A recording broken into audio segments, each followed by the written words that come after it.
buenas tardes y bienvenidos y bienvenidas un lunes más a Objetivo Málaga. 3 minutos pasan de las 7:30 de la tarde, nosotros aquí para contarles muchísimas cosas en esta hora que dura nuestro programa. Vamos a empezar hablando de las faeneras. Quizás si yo les digo, como les acabo de decir, las faeneras, ustedes les va a pasar como a mí, que cuando escuchó esto por primera vez la semana pasada, se quedó un poco así como diciendo, bueno, ¿y quién eran estas mujeres? Bueno, pues para hablarnos de quién eran precisamente estas mujeres que lucharon muchísimo, y ahora van a ver ustedes por qué les digo esto, tenemos con nosotros a Alicia Morales. Muy buenas tardes, Alicia. Y a Silvia Moreno. Muy buenas tardes, Hola, Silvia. buenas tardes. Ellas pertenecen a la plataforma por la memoria de las faeneras malagueñas del 18, lo he dicho bien el nombre al completo, sí, ¿no?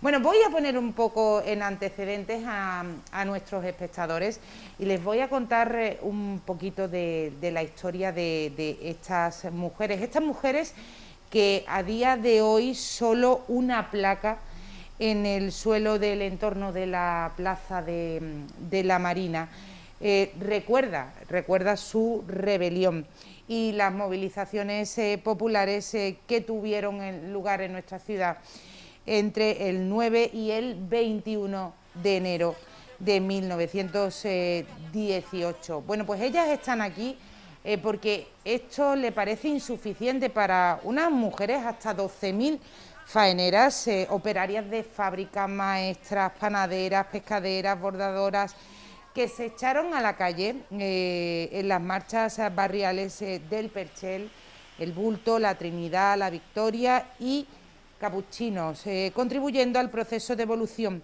del régimen democrático de nuestro país. Y yo quiero preguntaros a vosotras dos lo primero, Alicia, Silvia, ¿quién eran estas mujeres y sobre todo por qué se le llaman las faeneras? Y sobre todo, porque yo desde aquí lo voy a reivindicar, ¿por qué se conoce tan poco de ellas? ¿Quién empieza?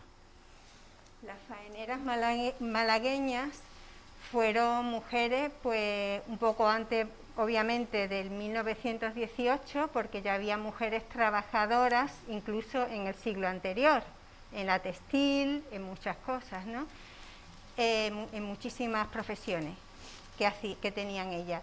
Y su manera de trabajar era a través de faenas. Las faenas tenían pues un tiempo, podían ser dependiendo de la fruta, dependiendo del producto, pues ellas tenían ese tipo de faenas muy forzosos, muchas veces tenían numerosas horas.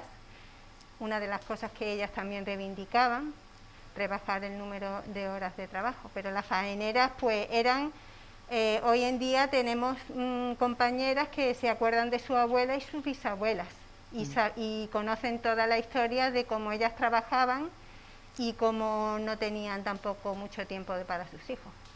Oye, además ellas tuvieron una gran relevancia, sobre todo en la bajada del precio del pan y de muchos alimentos aquí, en este caso en nuestra ciudad, en Málaga. ¿Cómo lo consiguieron? Pues lo consiguieron como se consiguen estas cosas, que es tirándose a la calle y protestando y luchando reclamando sus derechos, ¿no?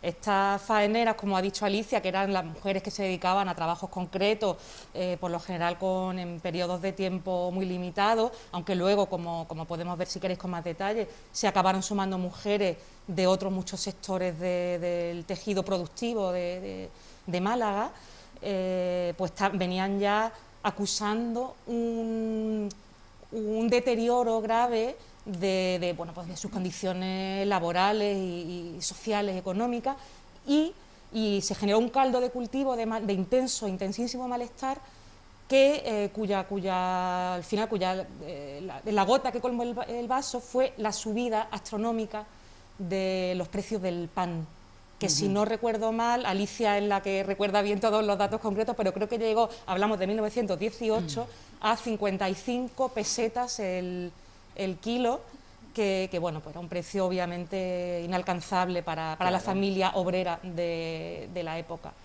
Se empezó ya el día 9 de enero, estamos homenajeándolas justamente en su momento, en enero, hace 104 años, y empezó el día 9 en que ellas ya empezaron a dirigirse y a negociar con el gobierno civil, en que en ese momento pues no le hicieron mucho caso, hicieron todo lo posible por llegar a algún acuerdo.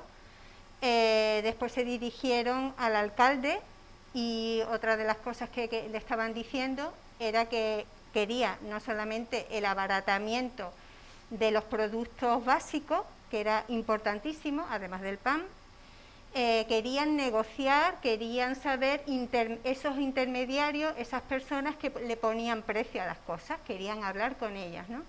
Con estas personas. El alcalde no parece el primero, sí, él estaba haciendo caso porque quería hacer unas tablas, se le llamó, unas tablas reguladoras. Quería negociar, quería hablar con todas las personas que pudiesen estar involucradas, con los productores, con los dueños de la fábrica. Pero en ese momento en que ese alcalde, Salvador González Ayala, iba a disponerse a regular esos precios, fue fulminantemente destituido, con lo cual era muy común en aquella época que durasen los alcaldes poco tiempo, pero este fue fulminantemente destituido, con lo cual ellas dijeron, bueno, pues entonces nos vamos a ir, vamos a hacer una concentración, vamos a hablar de cuándo vamos a quedar, con lo cual en ese momento fueron alrededor de 800 personas que fueron hacia la Alameda para hablar cuándo quedar, y quedaron después para otro día para poder hablar con los sindicatos, unos sindicatos que estaban entonces, unos locales en la calle Beatas, muy cerquita de la Plaza de la Merced. Quedaron para otro día y en ese día pues se juntaron, de 800 que habían antes, se juntaron pues alrededor de 8000 y algunos más, entre mujeres que siempre le fueron dando prioridad y los hombres que le iban detrás. Fueron negociando en un meeting, porque tenían allí mucho espacio por lo visto, y estuvieron negociando a ver qué podían hacer. Lo que podríamos considerar, en el buen sentido de la palabra, evidentemente, auténticas feministas que luchaban por sus derechos y evidentemente por los derechos de todos nosotros, ¿no? Sí, claro, eso es, bueno, el término feminista no puede tener otro sentido que no sea bueno, ¿no? Si se le da mal sentido es que no se está hablando de feminismo, se está hablando de otra cosa. Pero en cualquier caso, sí, pues obviamente fue una revuelta que tuvo un marcado carácter feminista, en el sentido de que supuso un empoderamiento de las mujeres que tomaron conciencia no solo de clase, sino también de su carácter de sector de la población oprimido por el mero hecho de ser mujeres, porque al fin y al cabo, solo por el hecho de ser mujeres, se veían abocadas a trabajos más precarios y a unas condiciones peores que las de sus compañeros varones. Claro. Oye, ¿se sabe quién fue la pionera, la cabecilla, por decirlo de alguna forma? Hay que empezó todo esto. Hay algunos nombres. Concepción Mesa fue una de las más... todos los nombres están ahí, todos los nombres están ahí, y porque, bueno, tenemos que saber que... bueno, tantas cosas. Incluso las personas que cayeron. Sí, porque eso no lo hemos mencionado, pero que vamos, que hubo víctimas, hubo víctimas mortales también. En los encontronazos con las autoridades a raíz de esta revuelta popular. Y toda esta revuelta popular, que como hemos contado fue desde el 9 de enero hasta el 21 de enero del 18, al final, ¿en qué desembocó? ¿Qué se consiguió o qué no se consiguió? Vieron que no le tomaban en serio, entonces hicieron, antes de concentrarse, vinieron de varias direcciones de toda Málaga marchas Una marcha venía del barrio de Capuchino y de La Vitoria. La otra marcha venía de Perchel y Trinidad.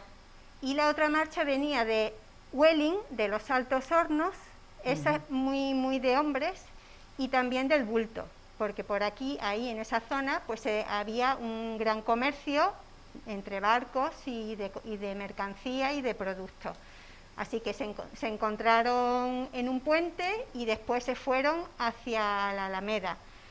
Fueron pues 8.000 y más de personas. Y lo bueno, por lo que estoy sobreentendiendo por la historia que estáis contando, que parece que solo estamos hablando de mujeres, pero también estaban apoyadas por hombres, que en aquella época, estamos hablando de principios del siglo XX, que ya saben ustedes las mentalidades que había por entonces, que te apoyaran también hombres, aquello tenía que ser, ¿no? Sí, era así, pues los hombres tuvieron toda la implicación con ellas y supieron que ellas estaban concienciadas con lo que tenían, lo que ocurría en sus hogares y en sus trabajos, tanto que no le llegaban como que necesitaban también, porque ellas pidieron también la conciliación en su trabajo, querían cantinas y querían también guarderías cerca de su trabajo mientras estuvieran trabajando.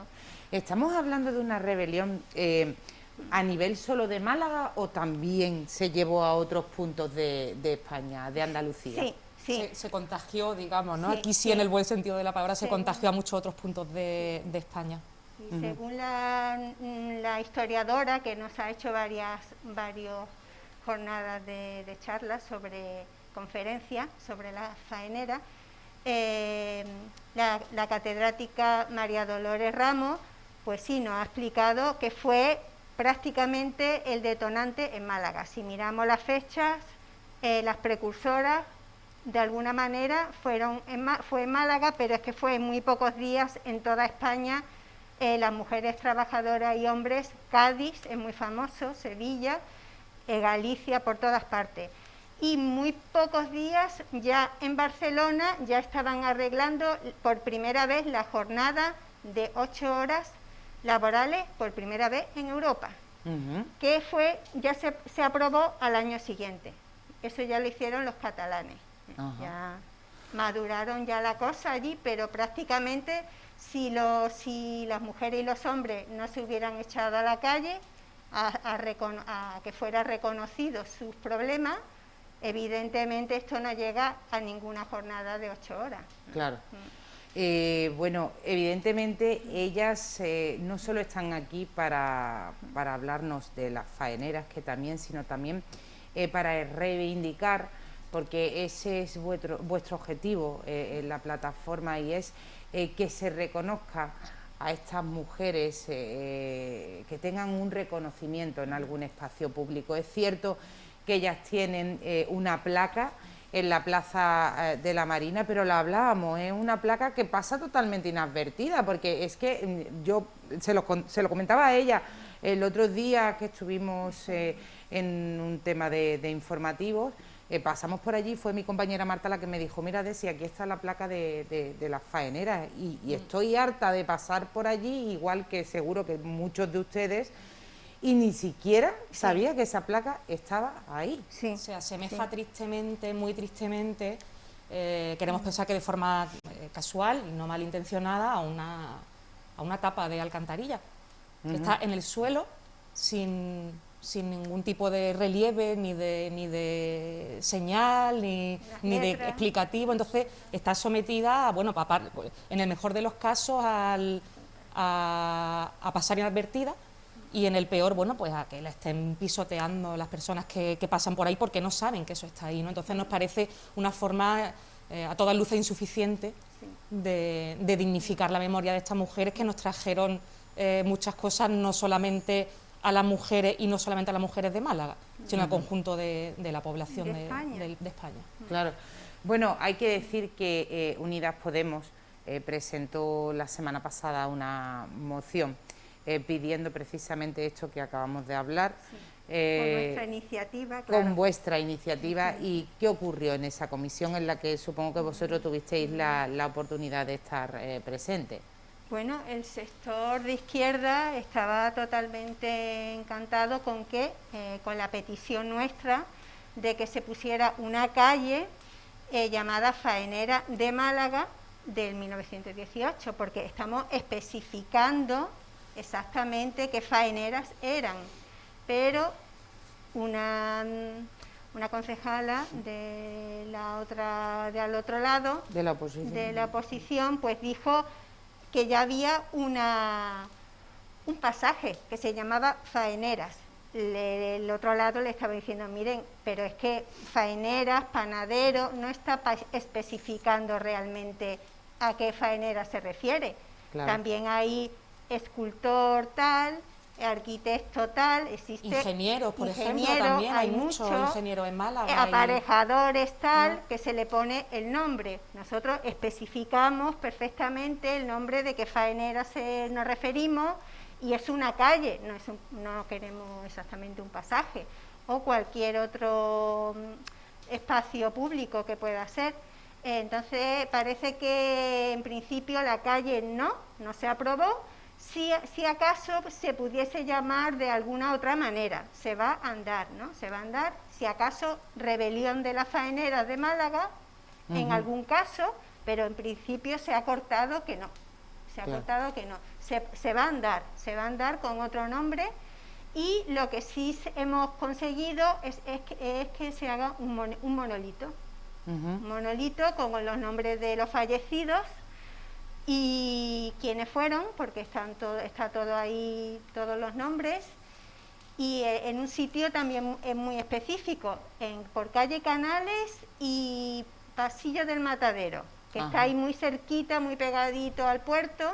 Sí. Creo que hay un instituto de pesca. Y también hay como un césped, hubo un surtidor antiguo ahí también. O sea, esa era la zona realmente de la mercancía, de los productos de Málaga. Una zona que evidentemente está vinculada con ellas, ¿no? Sí. Bueno, pero aún así ellas van a seguir en su empeño de que se logre, porque es lo que decía Alicia y Silvia, calle faenera, pero bueno, vamos a especificar. Y lo especificamos, ¿no? Claro, a quién está dedicada esa calle, que es lo que vosotros queréis, sobre todo como homenaje a estas mujeres que lucharon por nuestros derechos y que gracias a ellas hoy en día contamos pues con esa jornada, como habéis dicho, de 8 horas, que ahora a lo mejor parece un mundo, pero antiguamente no era jornada de 8 horas, eran jornadas de 12, 13, 14, no había horario, para que ustedes me entiendan. Vosotros vais a hacer este próximo sábado una marcha, hablarnos de esa marcha, de dónde salís, a qué hora empieza, hasta dónde tenéis pensamiento de llegar. Pues la marcha en un principio estaba prevista para este sábado 22, porque era la fecha más cercana a estos días de entre el 9 y el 21 de enero, los que se manifestaron estas compañeras. La atrasamos pues por poder acompañar también, o por no obstaculizar, no cruzarnos con la manifestación que hubo el sábado de Marea Blanca. Sí. Y entonces va a ser este sábado 29 a las 12 a mediodía. Vamos a partir del monumento a Blas Infante. De ahí cruzamos por el Puente de la Misericordia, cogemos Alameda de Colón, Alameda Principal, Puerta del Mar, hasta llegar a Plaza de la Constitución, o sea, Calle Nueva, Plaza de la Constitución, y luego bajaremos por Calle Lario hasta la Plaza de la Marina. Bueno, pues ahí están viendo ustedes en pantalla esta marcha, el cartel que anuncia esta marcha, que como bien acaban de decirnos Alicia y Silvia, será el próximo 29 de enero a partir de las 12 de la mañana. Oye, yo aprovechando que os tengo aquí os voy a preguntar, dime. No he terminado. Cuando hicieron la marcha, por eso queremos nos van a poner un monolito con los nombres de las fallecidas y fallecidos, porque en la marcha que venía de todos los barrios, pues le dijeron que se detuvieran, ellas dijeron, pues ¿por qué vamos a detenernos y simplemente pues vamos por la calle pues diciendo lo que necesitamos, lo que pasa? No se detuvieron, entonces le atacaron a sangre y fuego, con caballería y todo. ¿Qué ocurrió? Pues murieron 2 mujeres y 2 hombres y numerosos heridos. Se hicieron 2 días de luto, en que se quedó todo parado, todos los comercios parados, y en esos días de luto llegaron al hospital civil para esperar al séquito de los féretros. No los dejaban, de momento no los dejaban de salir, había mucha gente, justamente 12.000 personas, entre hombres y mujeres, que sin móvil, sin internet, se habían concentrado allí para esperar a eso, para hacerle homenaje a esas personas que habían asesinado inútilmente. Entonces, ya de madrugada, ya sí dejaron de que saliesen y le hicieron el séquito, y los hombres en este momento fueron de todo tipo de profesiones, pero ya, como digo, cerraron 2 días de luto, todos los comercios, paro, y salieron todos los hombres progresivamente. Primero los del puerto, con todas las profesiones que tenemos por ahí de que ellos hacían, otro tipo también de mujeres, con otras profesiones, que también lo tenemos por ahí apuntado, todas las profesiones que ellas tenían, y al día siguiente se juntaron aún algunos más. O sea, fue una cosa que iba progresivamente y de boca en boca, claro, porque no existía ninguna otra manera de comunicarse.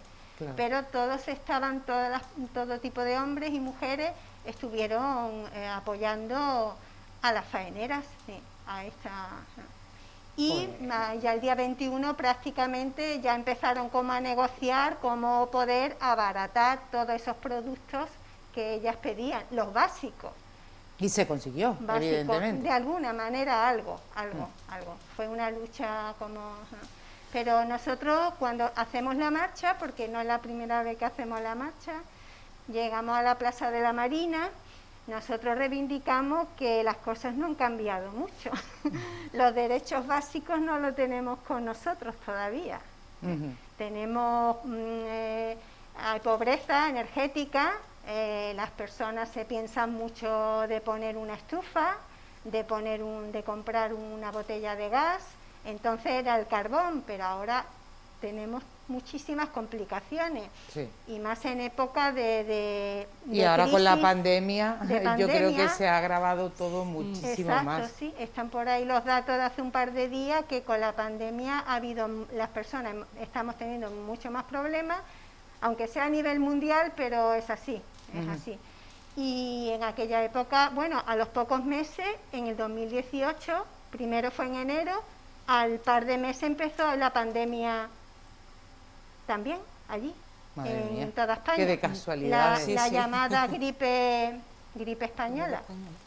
Entonces a mí me gustaría que antes que os marcharais nos explicarais cómo nace esta plataforma y sobre todo qué actividades lleváis a cabo. Sí. Porque supongo yo que no solo os movilizaréis, ¿no?, en esta época, que es cuando se cumple aniversario de las faeneras, sino que estaréis durante todo el año llevando a cabo actividades, ¿no? Nos gustaría, pero bueno, de momento el año pasado no le hicimos homenaje, porque también estaba el COVID más fuerte, pero bueno, nosotros empezamos a hablar de las faeneras porque en el centenario, justo en 1918, ocurrió que se hizo un homenaje, el ayuntamiento, el alcalde exactamente hizo un homenaje, nos cogió a los colectivos no nos enteramos, apenas, no nos llegó,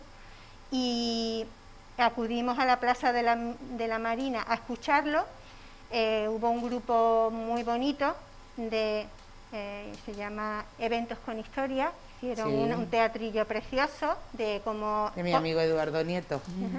precioso de cómo ellas hablaban, cuáles eran sus necesidades, pero después yo no veía, estábamos allí mucho, no veíamos que el alcalde realmente se diese cuenta de que eran trabajadoras. Se estaba especificando mucho de que eran analfabetas. Y al momentillo después otra vez de que eran analfabetas. Entonces realmente el valor de ellas no era ese, ¿no? No podemos acudir a ese tipo de cosas, porque, aunque realmente estuviese Málaga muy mal, que eso por supuesto es responsabilidad de políticos, cómo de analfabetos son las personas. Entonces creímos que teníamos que llevar a todos los colectivos de trabajadores y trabajadoras, pues que lo hiciésemos todos y que nos apoyasen después los sindicatos y quien quisiera, pero que primero teníamos que hacerlo nosotros. Bueno, pues muchísimas gracias, Alicia, Silvia, por haber estado aquí esta tarde. Yo creo que nos habéis ayudado a conocer quién eran las faeneras, las mujeres revolucionarias de principios del siglo XIX, y que de verdad, no me duele en prenda decirlo, creo que son desconocidas y que es bueno que estéis aquí para reivindicar su labor y para reconocer que gracias a ellas se han conseguido pues muchísimas cosas que hoy a lo mejor nos parecen tonterías, pero que en aquella época fue todo un logro. Chicas, muchísimas gracias por haber estado aquí. Muchas gracias. Muchas gracias a ti, a vosotros. A ti. Bueno, señores, vamos a hacer un alto en el camino y cuando volvamos hablaremos con miembros del Grupona. Ya saben que cada mes viene un grupo de la policía local y en esta ocasión nos van a acompañar ellos, un grupo con el que todavía no habíamos hablado y que hacen una labor maravillosa. Así que hacemos un alto en el camino y cuando volvamos hablamos con miembros del Grupona. No se vayan.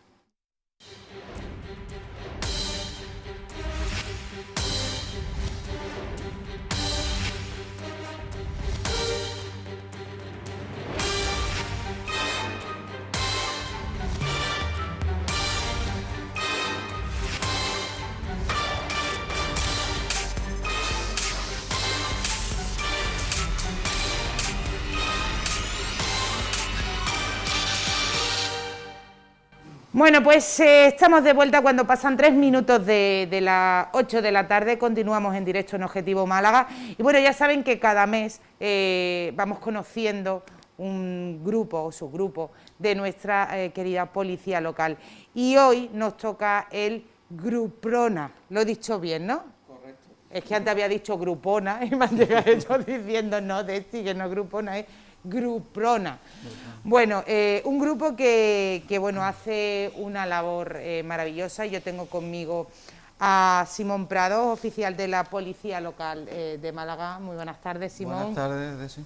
Y tengo conmigo también a Ignacio, te digo Iñaki, no me has dicho que te diga Iñaki, Llavero, que él es policía local y que también pertenece pues a este grupo. Exacto. Bueno, yo creo que la primera pregunta es obligada. ¿Cuál es vuestra labor? Aunque hoy vamos a hablar de un apartado vuestro muy concreto, pero a mí me gustaría que a nivel general le explicaráis a nuestros espectadores cuál es vuestra labor, ¿no? ¿Qué se hace en el Gruprona? Pues mira, Desiree, nosotros, el Grupo de Protección de la Naturaleza de la Policía Local de Málaga, se encuadra en la sección que llamamos de Policía Judicial. Entonces, nosotros somos un grupo de 14 compañeros, más nuestros 2 jefes de la escala técnica, y se puede decir que tenemos una formación específica en lo que es la protección del medio ambiente o las infracciones que se cometen en relación con la flora y la fauna. Estamos en El Palo, en la avenida Salvador Allende, número 161, junto al centro de salud, y pueden localizarnos a través del 092. Hoy concretamente vamos a hablar de un tema que a mí particularmente me ponen los vellos de punta, sobre todo por esa sensibilidad, ¿no?, que tengo yo hacia este tema, y es el maltrato animal, que por desgracia todavía seguimos viendo sigue existiendo, que yo jamás podré entender, aunque sí digo que por suerte yo soy de esa opinión. A lo mejor va a haber gente que me va a criticar, pero ha salido una nueva ley donde esperemos que sea verdad que se endurecen esas medidas contra todas estas personas que abandonan y maltratan animales, y que se lleven a cabo y se lleven, para mí, con toda la de la ley, todo el peso, para mí le podía caer todo el peso de la ley, no lo siguiente. Bueno, a mí me gustaría que vieran un vídeo que es durillo, pero un vídeo que ya les adelanto, porque el vídeo tiene su cosilla. A mí la verdad que me ha costado trabajo verlo. Ya les adelanto que tiene un final feliz. Este es el trabajo que realizan en este grupo. Está dentro de una saca metido. Está vivo.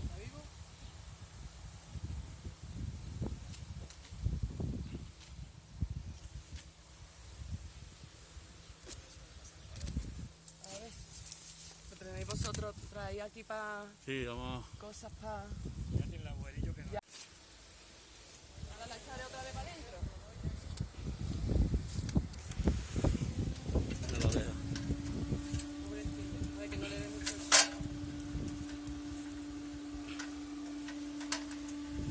Está lleno de bichos. La oreja de un gusano. En fin. Cabrón.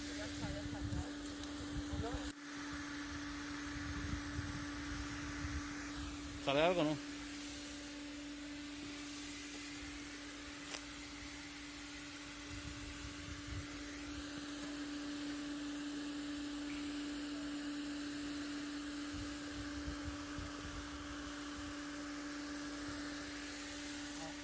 El día pasado muerto del perro, mejor dicho.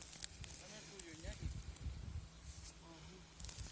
Y cubierto hasta arriba, claro, la gente ahí echando, no sé si llevará esto desde ayer ahí. Vamos sacando. Esa, ¿no? Y ya ves, grande. Es grande, a ver qué es. ¿Quién ha sido el poca vergüenza que ha echado? No, es grande, es grande. Bueno, pues medianito, perro medianito. Venga, pues voy a traeros... Un poquito de agua si está Le llevo la escalera y le traigo el agua. Este hombre está loco por seguir trabajando. ¿Queréis que me vuelva a traer el cúter? Yo tengo que ir a la baja, no te preocupes. Yo grabo. Está grabando ahora mismo, ¿no? Ay, qué lástima. Espero que esté bien. ¿Está bien? Está regular, está casi... Ay. Ay. Llama... Parece un cachorro, ¿no? Yo creo que por la forma de andar es un cachorro, ¿no? Tiene gusano, mira los gusanos en la oreja. Claro, lo han detenido, abandonado seguramente y han dicho, venga, por fuera. Vamos a ir.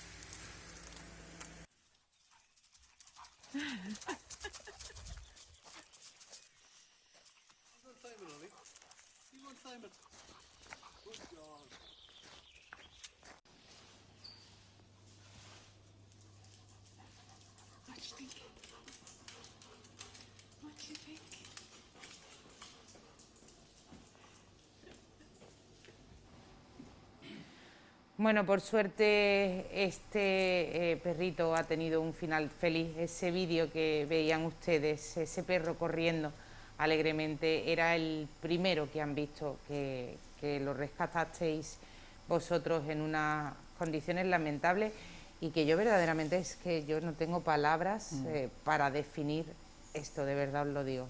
Y la verdad que las imágenes hablan por sí solas. Aquí un poco se da la cara y la cruz de nuestro trabajo, ¿no? Por una parte es la primera situación más desagradable, pero bueno, después ves la recompensa un poco, porque cuando ves al animal ya en la situación que está, pues lo que nos reconforta a todos, ¿no?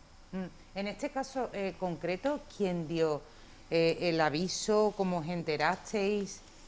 Eso llamó un ciudadano a nuestra unidad directamente, que en Puerto Sol, en una barriada aquí del Puerto de la Torre, había en un contenedor de ramas, de esto de poda, se escuchaba un lamento. Exactamente no sabía si era un niño o un animal. Ya cuando llegamos, sí, por teléfono nos dijo eso. Cuando llegamos, dice, creemos que es un perro, pero no lo tocaron. Entonces, al llegar nosotros, ellos le habían echado ramas encima y demás, y al llegar nosotros lo sacamos de la cuba y el perro estaba en las condiciones que se ha visto. Vaya, el perro en media hora más no creo que hubiera... De hecho, cuando lo recogió la protectora, estuvo ingresado bastante tiempo en el hospital veterinario, con transfusiones de sangre. El perro estaba muy mal. Después, mira, ha tenido suerte. Evidentemente al sinvergüenza o la sinvergüenza, perdónenme la expresión, pero es que no me cabe otro... Bueno, diría otro adjetivo, pero como estamos en la tele no se pueden decir. Y en este caso... ¿Lo cogisteis? Se hizo un trabajo que fue pionero aquí en el Ayuntamiento de Málaga con el tema del ADN, el ADN canino. Se contrató una empresa de Valencia para cotejar todos los ADN, que costó un dinero, evidentemente. Pero claro, eso es muy complicado porque la persona que hace esto, evidentemente no le tiene el ADN puesto al perro, porque el tema del ADN está todavía, digamos, empezando. Entonces, es una cosa muy importante que le pongan el ADN al perro. Entre otras cosas, no solo para el tema de las caquitas y demás, sino para estos casos, porque tuvimos en todas las clínicas veterinarias de la zona, en tiendas de animales, a ver si alguien conocía, en fin, algún dato, pero fue imposible. Estuvimos varios sería meses. Algún desarmado que lo tendría en Sí, su casa. Coincidió con el confinamiento y suponemos que tenía el animal abandonado en unas cabrerizas, en una cuadra, y estuvo varios meses sin atenderlo hasta que llegó a esta situación. Pero vamos, señor mío, existen protectoras, existen lugares donde se pueden llevar estos animales. Es necesario meterlo en una bolsa vivo. Exacto. En estas condiciones, por favor. Es que eso no se puede, vamos, a estas personas no se la pueden llamar ni humanas. Es que me pongo... ¡buah! Exacto. No, la verdad es que sí. Con esta, Simón, Iñaki, con esta nueva ley que ha entrado en vigor, ¿vosotros pensáis, de verdad, con la experiencia que tenéis, con las cosas que veis diariamente, pensáis que esto va a ayudar en algo? Hombre, yo creo que sí, Desiré, porque como tú bien has dicho, es una legislación novedosa, son pasitos que se van dando. Esta nueva modificación que ha salido en diciembre, que ha entrado en vigor ahora, lo que hace básicamente es una cosa que parece muy simple, pero que hasta ahora no estaba reconocido, es reconocer por escrito, digamos, legalmente, en una ley, que un animal no es una cosa, un animal no es un móvil, no es un coche. Entonces, ese es el punto de partida. En cuestión de, por ejemplo, temas civiles, que es casi toda la modificación de la ley gira en torno a temas civiles. Por ejemplo, pues un animal no se puede embargar, no se puede hipotecar. En caso de separación o divorcio, se da la posibilidad de que tú sabes que cuando hay un convenio, ¿no?, que regula estas situaciones, el juez da el visto bueno, ¿vale? Y si considera que es perjudicial para uno de los cónyuges, para hijos, por ejemplo, digamos, ese convenio no le da esa autorización. Y la novedad ahora es que también, si es perjudicial, si el juez considera que es perjudicial para el animal, pues tampoco tendrá su aprobación. Entonces yo creo que son modificaciones muy importantes. Hombre, es que vamos a ver, hay que ser muy... Sobre todo ahora que han pasado las Navidades y que por Navidades, venga, vamos a regalar cachorrito, aunque Claro, parezca un correcto. tópico típico, pero es que el cachorrito crece. Claro. Entonces, son... Por lo menos yo tengo dos. Y en mi caso, por ejemplo, es que son parte de la familia. Claro. ¿Sabes lo que te digo? Ya una vez que entran, ya no salen hasta que... fallezcan. Mira, esta ley en concreto recoge una palabra muy bonita que los define como seres sintientes. Hombre, claro. Seres sintientes, sienten y padecen, ¿vale? Y paradójicamente, en Málaga tenemos una ordenanza desde el 2017 que fue pionera en muchos de estos asuntos y la protección del maltrato y del abandono, porque ya habla en la exposición de motivos de ese concepto, ¿vale? Entonces yo creo que tanto como ha dicho Iñaki en este tema, como en el tema de la identificación por el perfil genético, es decir, el sacarle el ADN al perro, van encaminados no solo a denunciar la no recogida de los excrementos, sino fundamentalmente, bajo mi punto de vista, es de cara a proteger al animal de las conductas como esta que hemos visto en el vídeo, de abandono o maltrato. Mira, yo es que entramos en una espiral donde es un tema que yo me pondría y no terminaría, me faltaría programa. A mí, en ese sentido, España me da vergüenza. Me da vergüenza, así de claro te lo digo. Tú te vas a otros países y hay un respeto por los animales, no ves ni un gato ni un perro abandonado en la calle, y aquí es verdad que se ven menos, porque se ven menos, pero se sigue haciendo. En el caso, por ejemplo, de vosotros, de vuestro grupo, cuando pilláis, porque también los pillaréis, a maltratadores de animales, ¿de qué forma actuáis? Bueno, básicamente es complicado el tema del maltrato, porque evidentemente los perros no hablan.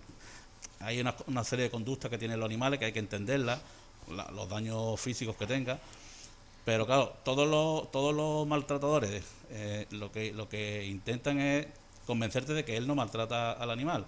Es que hay personas que no saben que están maltratando a los animales. Ellos creen que lo están haciendo bien. Que el maltrato no es solo un maltrato físico, también está el maltrato por omisión. No darle al animal el cuidado que tiene que tener. Atención, pero que es que hay gente precisa, que claro. cree que lo están haciendo bien. O sea, tú le preguntas y dice que el animal está perfecto, pero si, caballero, si es que está, en el caso de los caballos, si es que el caballo está en los huesos, pero es que yo le echo comida, le echo agua, pero si es que se han morido que se mueren, que de eso que se nos da el caso, que se mueren los caballos. Situaciones que se nos han dado también, que lo utilizan a los animales, en caso perro a lo mejor con funciones de vigilancia, que a lo mejor la persona tiene una vivienda en el campo, donde sea, va de vez en cuando, de semana en semana, o incluso más tiempo, le deja un saco de pan, como no hemos encontrado allí, y bueno, después vuelve a... Pues eso ya no se puede hacer, Claro, con la nueva pues, normativa. Claro, y es lo que dice el compañero, es que ellos están en que, bueno, que sí, que el animal es lo que hemos dicho antes, es una cosa, no es un ser que siente y padece, ¿no? La verdad que ya, es un instrumento. El ser humano va evolucionando y ya no es como antiguamente, que los animales se trataban como si fueran... Hoy día un 95% somos personas normales, que amamos los animales, pero todavía hay un 5% por ahí que no es que lo estén maltratando continuamente, pero no lo tratan como tienen que tratarlo. Oye, ¿cuál es el caso más curioso? Porque he visto de cómo habéis capturado animales exóticos, que la gente también lo adquiere en el mercado negro, y luego ya cuando se hacen grandes también y la gente se los encuentra en sus casas, como hace poco vi una serpiente de no sé cuántos metros. También tenemos las imágenes por ahí, a ver si nos la puede poner nuestro compañero Juanpe. Y el caso más duro con el que os habéis encontrado. Bueno, duro que yo recuerde, quizás este es uno de los más que hemos visto del mastín. Sí. Curioso también por el tema que hemos hablado de los animales como una cosa, ¿no? El que recibimos hace poco en una serpiente, un señor que compró por internet una serpiente y se la enviaron en un paquete como si fuera a través de una empresa de mensajería, como si fuera un móvil. Vamos. Entonces en este caso intervino también Iñaki, otro compañero, evidentemente pues se denunció a la Fiscalía de Medio Ambiente. Hay casos con personas enfermas que tienen síndrome, como el síndrome de Noé, que acaparan todos los animales posibles, síndrome de Diógenes, que muchas veces se comparten.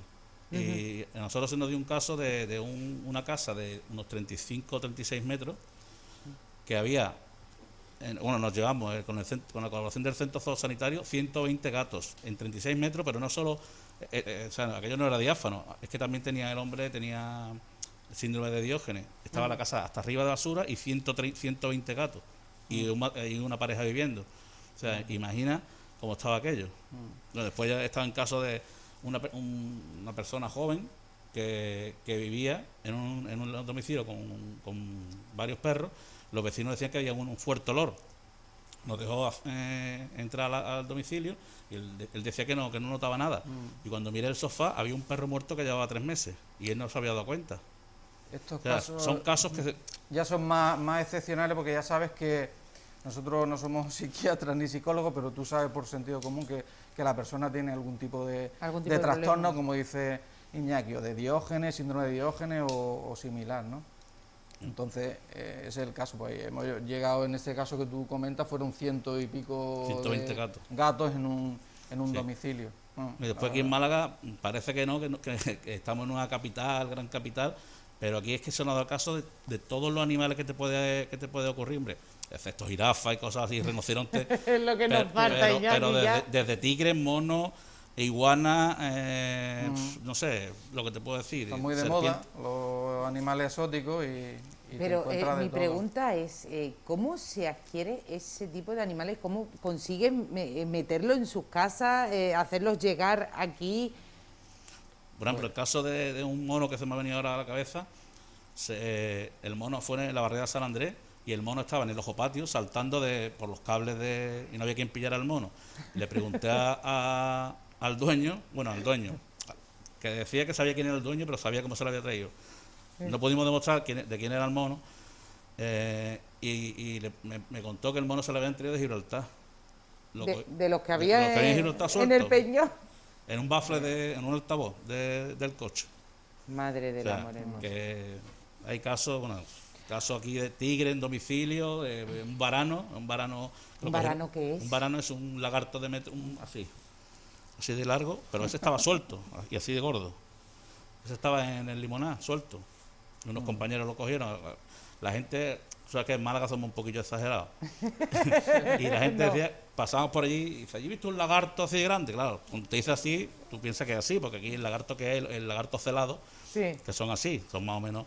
Y hasta que ya una vez los compañeros lo vieron, dice, oye, que es verdad que el lagarto es que mide 1,5 metros, estaba al sol, de hecho, no sé si hicimos mandar las fotos. Y ya una de las veces que fueron los compañeros, lo pudieron capturar con el Zalabá. Y cuando os dais casos como este que tú estabas comentando de ese lagarto, ¿qué hacéis con los animales? Pues nosotros colaboramos mucho con el área de medio ambiente del Ayuntamiento de Málaga, evidentemente, con el Centro Zoosanitario Municipal, que es donde están los veterinarios, los ponemos bajo su custodia, digamos, y ellos ya le dan la salida, pues bueno, a través de centros, de asociaciones donde esos animales pues van a estar bien. Tanto con el Centro Zoosanitario, con la protectora de animales, tenemos una colaboración muy estrecha. Y después, muy importante también, la colaboración con los vecinos de Málaga, que nos ponen sobre aviso de muchos de estos casos de maltrato, porque sobre todo los que se dan en el ámbito doméstico, que son más difíciles de detectar, pues la verdad es que a través del 092 pueden contactar con nosotros, como así lo hacen, y todo este trabajo es gracias a ellos. Ujú. Hemos hablado de maltrato, de abandono, pero también vosotros lleváis a cabo otro tipo de intervenciones, ¿no? Pues mira, Desiré, como hemos dicho antes, un poco todo lo relacionado con la protección del entorno natural de Málaga. Málaga tiene unas áreas forestales preciosas y magníficas para hacer senderismo, cualquier tipo de deporte. El parque forestal, la desembocadura del Guadalhorce, todo tema de, por ejemplo, pues el tema también de vigilancia de las playas, caza ilegal, pesca ilegal, también el tema de vertidos, muy importante. Pues bueno, hace poco hicimos también aquí en el polígono de Guadalhorce, había una macro parcela inmensa con temas de... esto es bueno, otro capítulo, digamos, otra tarea que nos lleva también nuestro tiempo. Iñaki es nuestro Indiana Jones. Claro, el rescate de animales, todo esto como apareció ahí antes, que creo que era el buitre y tal, animales que son aves migratorias, que están de paso, se desorientan, se cansan, pues a veces acaban en la ciudad y no saben muy bien para dónde tirar, ¿no? Entonces pues también los rescatamos y los ponemos a buen recaudo. Bueno, yo creo que como todo trabajo también tiene su satisfacción, y yo creo que en vuestro caso es hacer la labor tan bonita, a veces desagradable, porque os encontráis con casos como el de este perrillo, pero cuando veis este final feliz, yo creo que esa satisfacción de haber salvado una vida, porque no deja de ser una vida, aunque sea perruna, pero Claro. es una vida. Claro Y como que sí. yo siempre digo, muchas veces sienten y padecen mucho más que algunos humanos. Simón, Iñaki, muchísimas gracias por haber estado aquí. Muchas gracias. Hablaremos de más temas, Cuando queráis. porque hoy hemos hablado de un tema así un poquillo más, pero como él nos ha estado explicando, se tratan muchas cosas en el grupo. Ay, a ver si ahora no me sale. Grupo de protección de la naturaleza, grupo Ya está, en lugar de yo quiero abreviar y él lo ha dicho como es. Pues Pues muchísimas gracias a los dos por haber estado, Simón Gracias, Iñaki. gracias a ti.